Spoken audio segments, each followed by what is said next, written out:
Michael Thompson opens the front door of his Chicago mansion and freezes completely. What he's seeing seems impossible. His son Jake is laughing.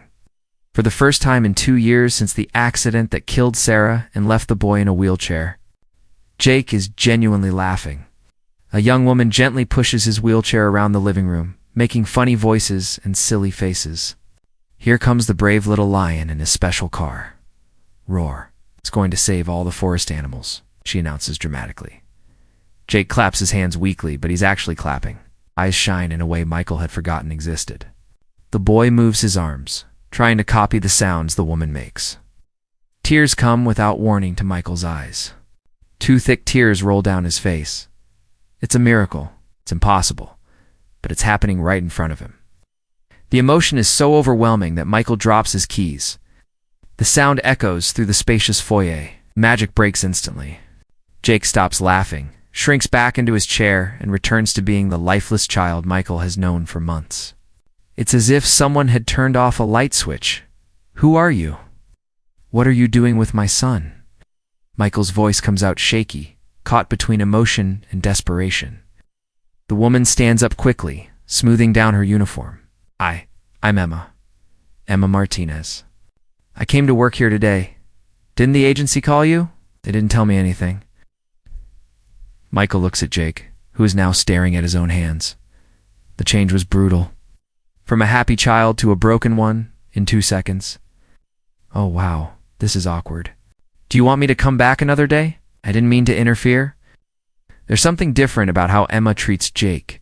She doesn't look at him with pity, doesn't treat him like a poor little thing. She treats him like a normal child. You can't stay. Just be careful with him. My son is very fragile, Michael says hesitantly. Emma looks at Jake and then at Michael. Her eyes say she disagrees. To her, the boy doesn't seem fragile. Just seems very lonely. Okay, I'll be careful. But Michael can see that she won't stop playing with Jake. And for the first time in a long time, he's not even sure he wants her to stop. On the second day, Michael finds himself watching from his home office window. Emma is working in the garden while Jake sits on the porch observing her. She's not just cleaning, she's telling stories. You know what happened this morning? Flowers told me a secret, Emma says, her voice carrying across the yard. That rose over there? She's kind of dramatic. She complains about the sun all day long. Oh, it's so hot. I'm so thirsty.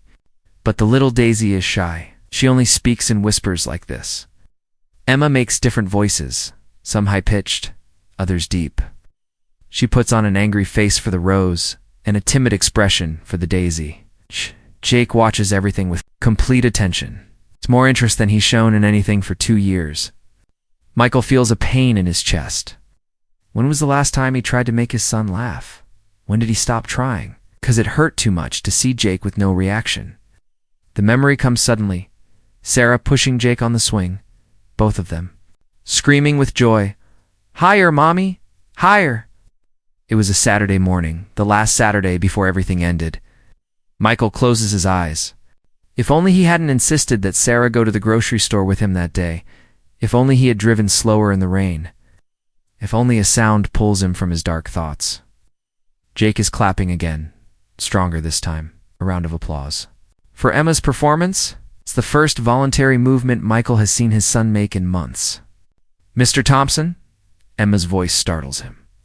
She had come up to the porch without him noticing. "Sorry to bother you. Just wanted to know if I can make a snack for Jake. He barely ate anything at breakfast." Michael looks at his son. It's true. Jake eats only what's necessary to survive, without desire, without pleasure. You can try, but he's difficult about eating. "I could make some sandwiches cut into animal shapes. Sometimes it works when food looks fun," Michael wants to say. That nothing works with Jake, that he's tried everything, but there's hope in Emma's eyes.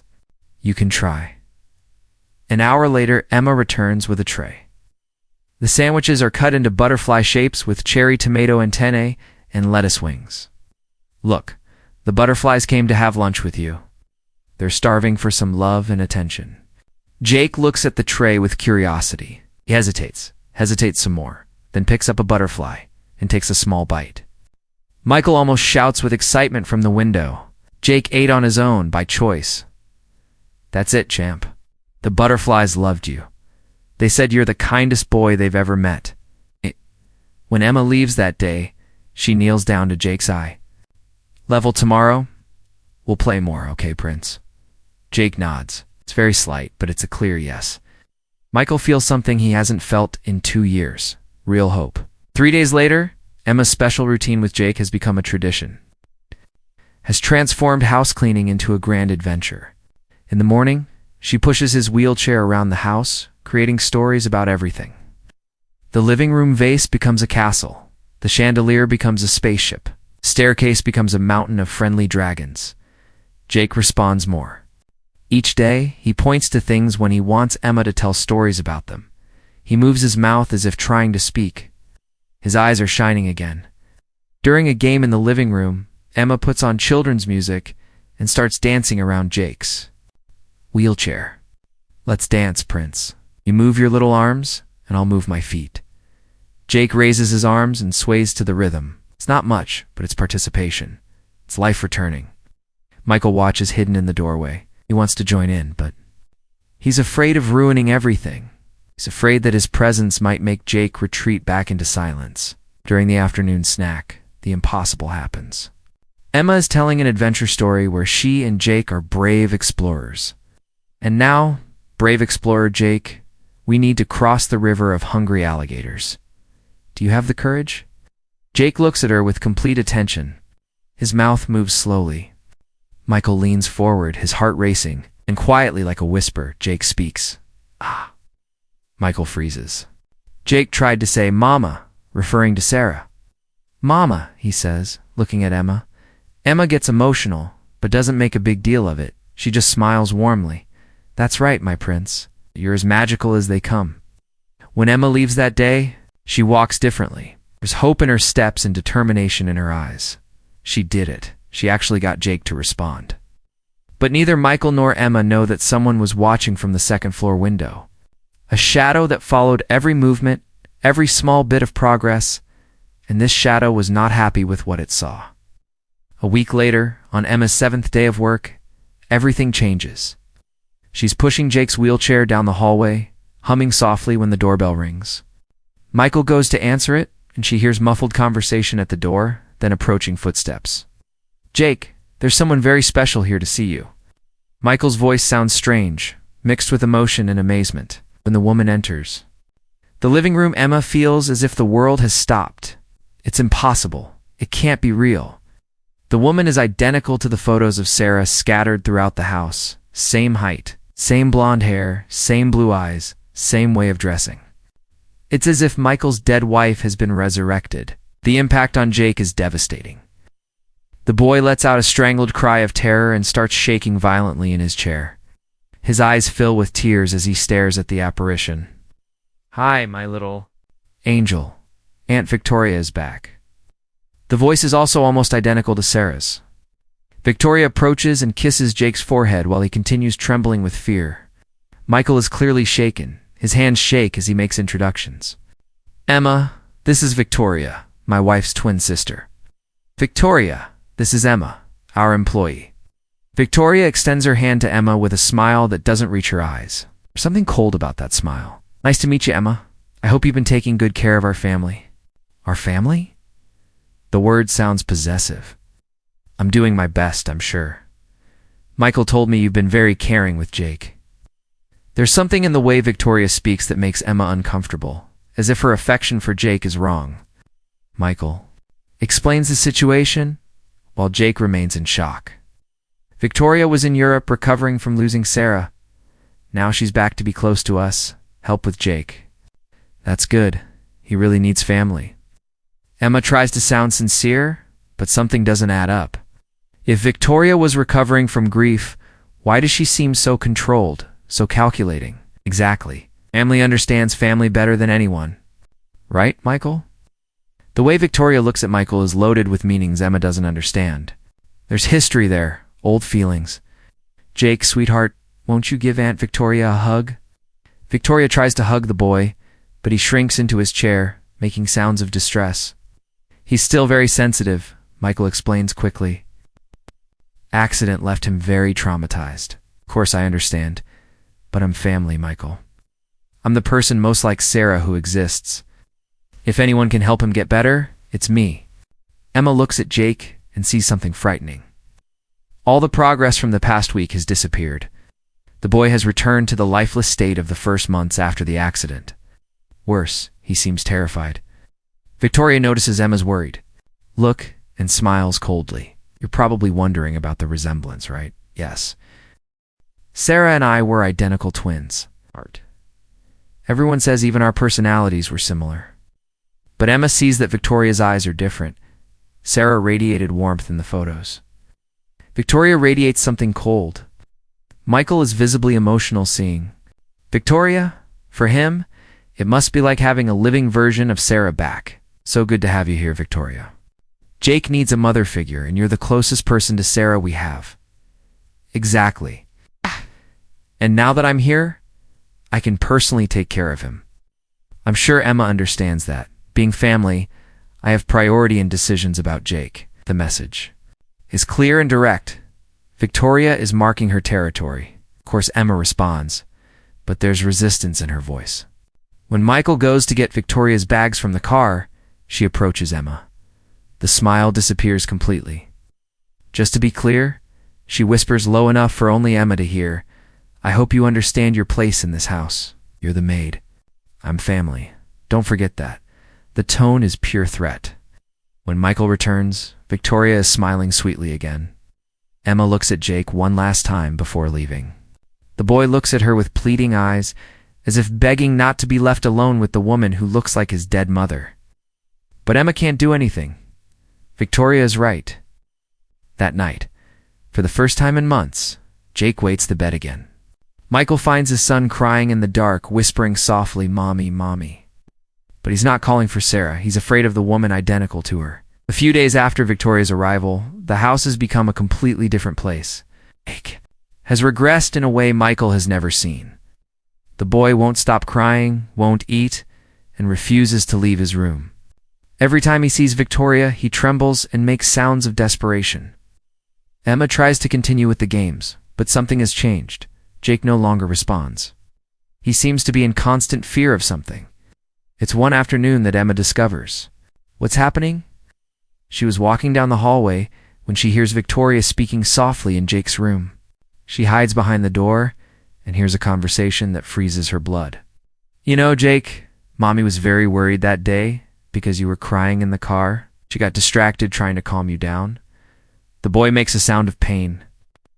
Get too upset again. Cry loudly. Make noise. Daddy might worry so much that, well, you understand, right? We don't want anything to happen to him. Emma feels her heart racing. Victoria is making a traumatized child feel guilty for his own mother's death. And if you tell anyone about our little chat, I'll be very sad and might have to leave. Then Daddy will be alone again, just like when Mommy went away. What do you want? That, Emma hears Jake crying softly. The child is being emotionally manipulated by his own aunt. When Victoria leaves the room, Emma hides quickly, goes straight to Jake, and finds the boy curled up in his chair, tears on his face. Hi, my prince. Are you okay? Jake looks at her with terror in his eyes, makes desperate gestures with his hands, pointing to his mouth and shaking his head. He's saying he can't speak. Then he points to his mother's photo and makes a gesture as if something bad will happen. Emma understands. He believes that if he makes noise, people will get hurt. What did she do to you, sweetheart? But Jake can only cry silently, too terrified to react. That night, Michael finds Jake crying in the dark again. It's the fourth time this week. What's wrong, son? Tell Daddy. But Jake can't speak. He's too afraid that something will happen to his father if he opens his mouth. The following week, Victoria begins the second phase of her plan, destroying Michael's trust in Emma. She plants small doubts during casual conversations. Michael, don't you think it's strange how Jake got worse after that housekeeper arrived? What do you mean? Think about it. He was stable within his little problem. Then this woman comes along creating expectations, promising improvement, and look how he is now. Michael becomes thoughtful. It's true that Jake is much worse, but that started when Victoria arrived, not when Emma arrived. But he can't see that there's something else worrying me. Yesterday, I heard her telling Jake that Sarah sends kisses from heaven. This isn't true, but Michael has no way of knowing. She said that. Yes, Michael. It confuses his mind. He keeps waiting for his mother to come back. A traumatized child can't hear these things. Victoria plants more lies over the following days. She makes up stories about Emma telling Jake that his mother is alive in his heart and that someday they'll meet again. I didn't want to say anything, but yesterday I saw her teaching him to blow kisses to the sky. When I asked, she said it was to communicate with Mommy. Michael, this is too dangerous. Victoria's lies are clever. She takes things a caring person might actually say and twists everything. Michael, already shaken by Victoria's presence that reminds him of Sarah all the time, begins to believe. The situation explodes when Victoria shows Michael a piece of paper she found in the trash. Look what she wrote and threw away. Jake needs a mother. Maybe I can be that person for him. Michael, this woman is obsessed with replacing Sarah. The paper was written by Victoria herself, but Michael doesn't suspect. That afternoon, he calls Emma to talk. I need to speak with you. I've been hearing about some things that worry me. What things, Mr. Thompson? Have you been telling Jake that his mother sends kisses from heaven, that he can communicate with her? Emma is shocked. She never said anything like that. I never said that. I just sing songs and play with him. In this paper? You wrote that you want to be my son's mother. What paper? I didn't write any paper. But Michael is too confused to believe her. Victoria has done a very good job. I don't know what's going on, but my son is getting worse every day. Maybe you should rethink all this closeness. Emma leaves the conversation devastated. She knows she did nothing wrong, but she can't prove it. And worse, Jake is suffering more and more. At the end of the following week, Michael makes a decision that breaks Emma's heart. From today on, you can't be alone with Jake anymore. Only clean when Victoria or I are around. The order is like a punch to Emma's stomach. She's being separated from the only child she was able to help. But, Mr. Thompson, I don't want to hear any more about this. It's for my son's good. Jake doesn't understand why his only source of affection has been taken away. Sees Emma every day, but now she can only clean while being watched. She can't play anymore, tell stories, or sing. The boy becomes even more depressed, stops eating almost everything, doesn't sleep well, and returns to the total apathy of the first.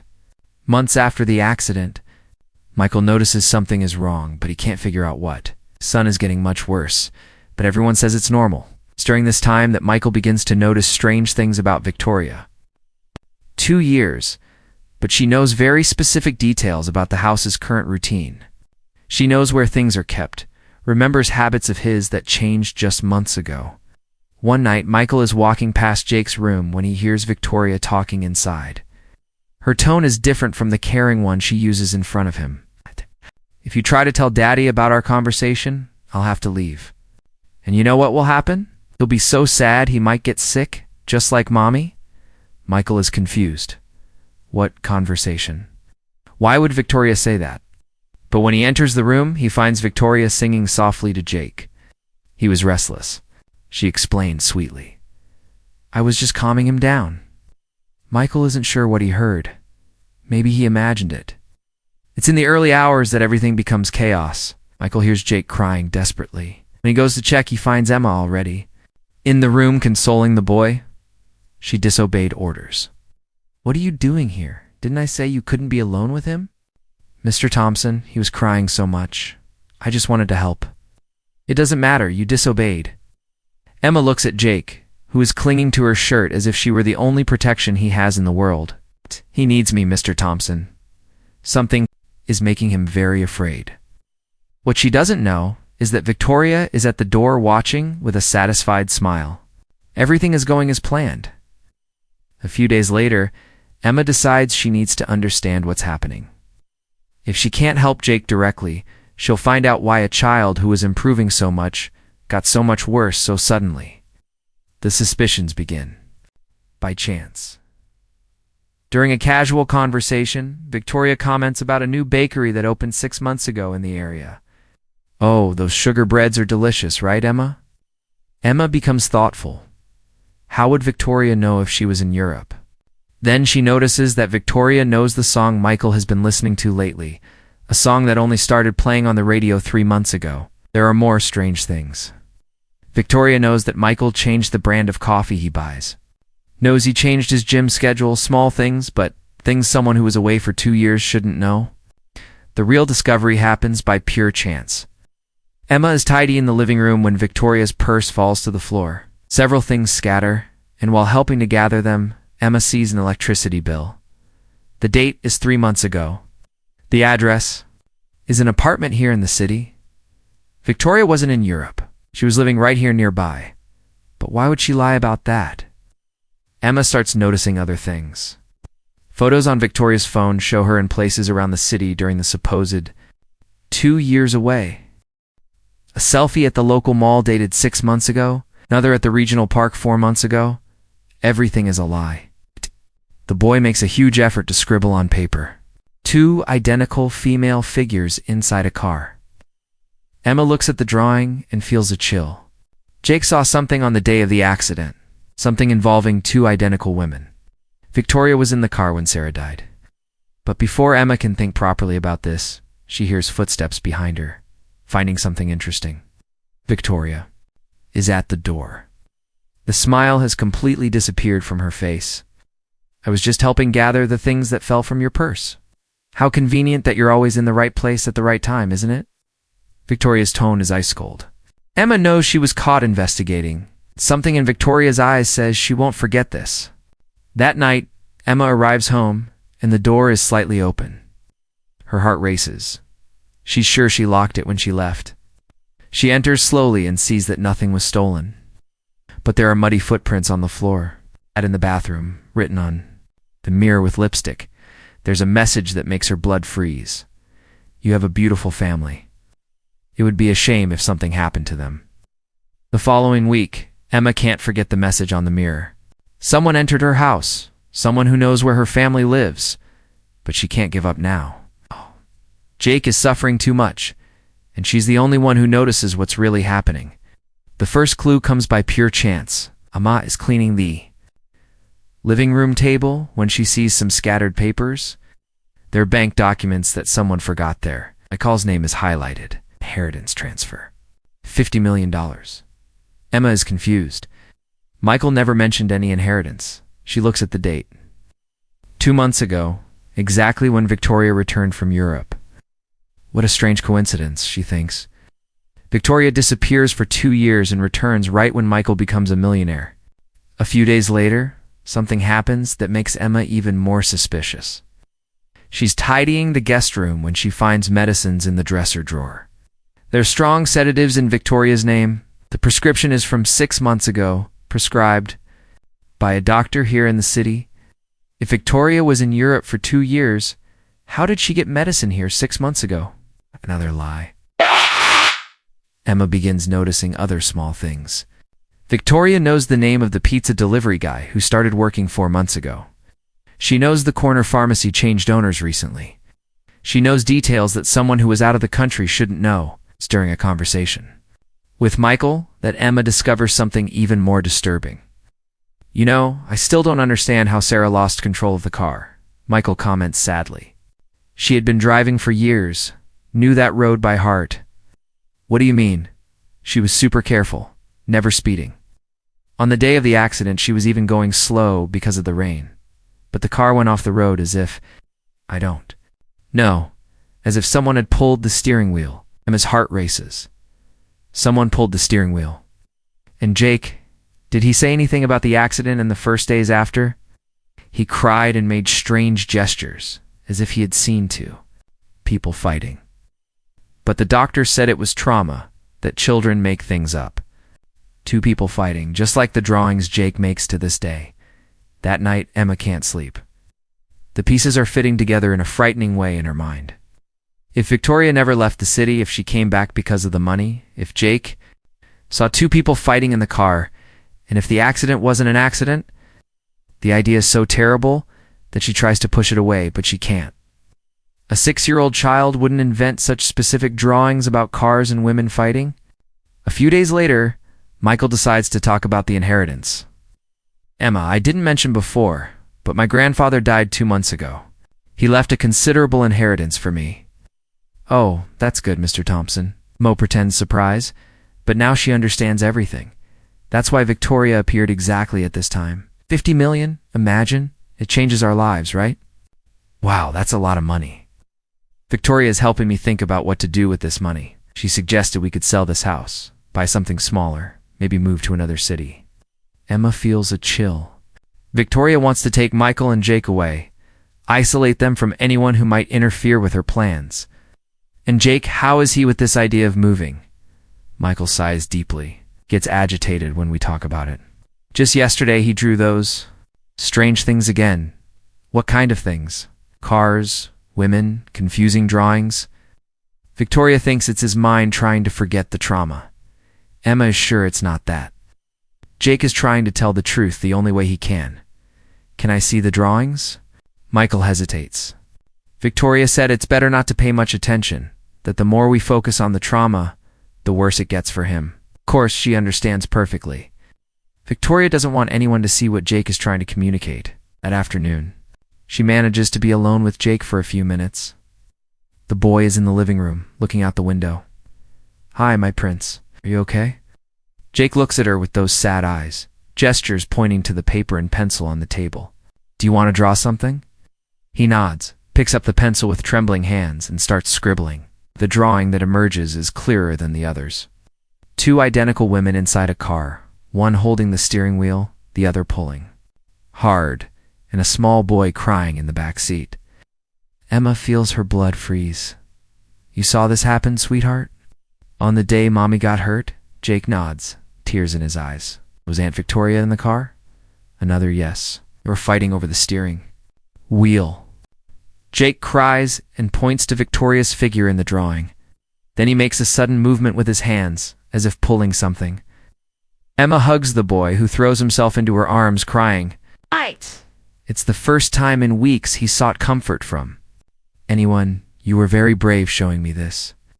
But when she looks up, she sees Victoria standing in the doorway with that cold smile she knows well. What a beautiful scene, Victoria says. You two are very close indeed. Jake immediately pulls away from Emma and returns to his lifeless state. The fear is back. Michael arrives at that moment. Did something happen?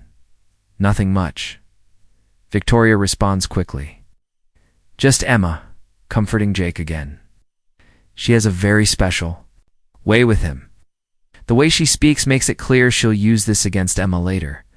In the following days, Victoria increases pressure from all sides. With Michael, she plants more doubts about Emma. Have you noticed how Jake clings to her? That's not right, Michael. A traumatized child can't create this dependence on an employee. With Jake, she intensifies the emotional blackmail. Did you show any drawings to Emma? Because if you did, she could get into very ugly trouble, and Daddy could get upset too. And with Emma, the threats become clearer. You have a beautiful family, don't you? It's important we take good care of those we love. The way Victoria speaks makes Emma shiver. How does she know about her family? By the way, how's your mother? Still living in that little blue house? Emma freezes. She never said where her mother lives. Did your brother John, right? Still working at the gas station on Main Street? Emma's heart races. Victoria investigated her entire family. Why are you asking about this? Just curiosity. The same way. You're curious about certain things.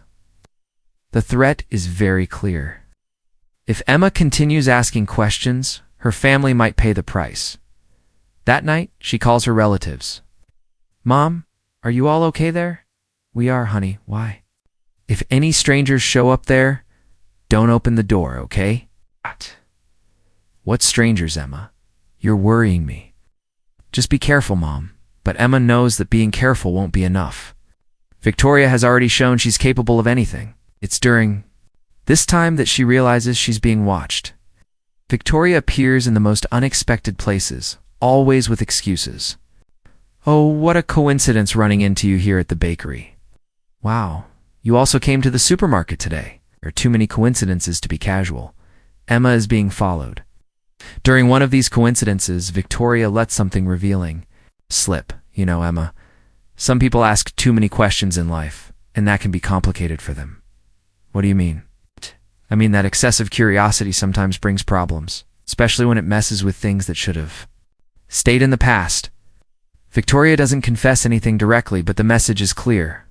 She knows Emma has discovered too much. You understand what I'm talking about, right? Emma just nods, pretending not to understand, but inside she's terrified. End of the 6th week. Victoria realizes she needs to act soon. Jake continues trying to communicate with Emma through drawings. Michael is starting to ask questions about inconsistencies in her story, and Emma knows too much. It's time to solve the problem once and for all. That afternoon, Michael leaves to handle inheritance matters. Jake is napping in the living room. After lunch, the house is silent. Emma, how about some tea? You seem very tense lately. Emma is suspicious but doesn't want to seem paranoid. Thank you, Mrs. Victoria. Victoria prepares the tea in the kitchen, takes one of her sedatives, and mixes it in the hot liquid. It's a strong medicine she uses to sleep. Here you go. It's a calming tea. I always use it when I'm anxious. Tea has a strange taste, kind of bitter. Emma notices on the first sip. It tastes different. That's because I put a little honey in it. Makes it tastier. Emma pretends she's going to drink, but when Victoria isn't looking, she pours the liquid into the plant pot next to the chair. No, Emma. I've been thinking about our situation here. What situation? Well, you've been very observant lately. You ask a lot of questions about the family. Victoria's tone is changing, becoming colder. People who are too curious sometimes discover things that can be dangerous for them. Emma pretends she's getting sleepy, resting her head on the chair. I don't understand. Of course you understand. You know exactly what I'm talking about. Victoria approaches, thinking the sedative is taking effect. Some people don't know when to stop meddling where they shouldn't, and that can bring sad consequences. She leans down close to Emma, whispering, "You have such a beautiful family. It would be a shame if something happened to them because of your curiosity." Emma continues, pretending she's almost unconscious, but inside she's alert. What do you want? What I've always wanted for you to disappear from our lives, from Michael's life, from Jake's life. Victoria walks around the room talking, as if thinking out loud. You know what the story will be? You were very depressed because you couldn't help a traumatized child. The weight was too much. You decided it wasn't worth it anymore. Emma realizes Victoria is planning to make it look like she committed suicide. Why are you doing this? Victoria stops and looks at her, because I can finally have the life that should have always been mine. I met Michael first. I loved him first. Sarah is the one who came and ruined everything. The words come loaded with years of resentment. And now that she's not in the way anymore, I won't let some random employee ruin my plans. Emma pretends she's losing consciousness, but continues paying attention. Michael will be sad at first, of course, but I'll be here to comfort him. Jake, well, children forget things anyway. It's at this moment that Emma understands Victoria isn't just dangerous to her. If she gets what she wants, that innocent child will be at the mercy of a woman capable of anything, even while pretending to be sedated. Emma knows she needs to find a way to escape, not just to save her own life, but to protect Jake. Because if she can't stop Victoria now, no one else will be there to defend that boy. Emma continues, pretending she's almost unconscious. Victoria leaves the room to get more things, thinking the sedative is working. That's when Emma hears a sound in the hallway, small footsteps of a child. Jake woke up. The boy appears in the doorway, still sleepy. When he sees Emma, he smiles a little.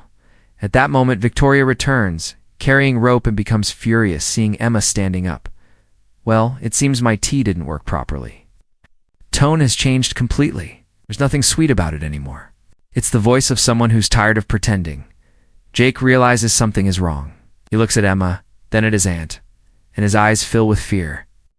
Good thing you woke up, Jake. You'll be able to say goodbye to your little friend. Victoria blocks the exit. Emma tries to move but can't get past. It's at this moment that something extraordinary happens.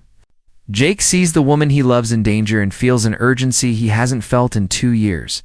He needs to protect Emma. No. The scream comes from his throat like thunder. It's the first clear word in 2 years. Victoria is shocked. The rope falls to the floor. Don't hurt her. Jake's words come out broken, but determined. She's bad. He points at Victoria with a trembling finger. Daddy, Daddy. No, he can scream louder. Michael is arriving at that moment. He hears his son's voice and runs into the house. When he sees the scene, Victoria with rope, Emma cornered, Jake screaming. He doesn't understand anything. What's happening here? Daddy, she wants to hurt Emma. The words come out slowly, but Michael can understand them. Victoria, what is this about? But Jake doesn't stop. It's as if a dam has burst. She was in the car with Mommy. Michael freezes. What car? What Mommy? She pulled. The steering wheel. Michael feels the ground disappear beneath his feet. What are you talking about, son? I saw everything. Jake is crying, but the words keep coming. We were fighting in the car. Aunt Victoria pulled. Each word is like a punch to Michael's stomach. Double quotes Mommy. Mommy fell because of her. Michael looks at Victoria, who has gone pale. That's not true, Michael. The boy is confused, traumatized. I'm not confused, I remember. Jake's voice is getting stronger. She said she wanted you for herself, that Mommy stole you.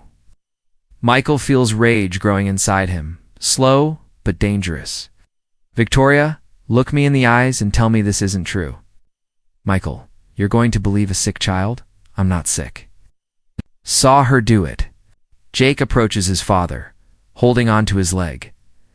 She said I couldn't tell, that if I talked, you would die too. Michael looks into Victoria's eyes and sees something he's never seen before. Fear, guilt.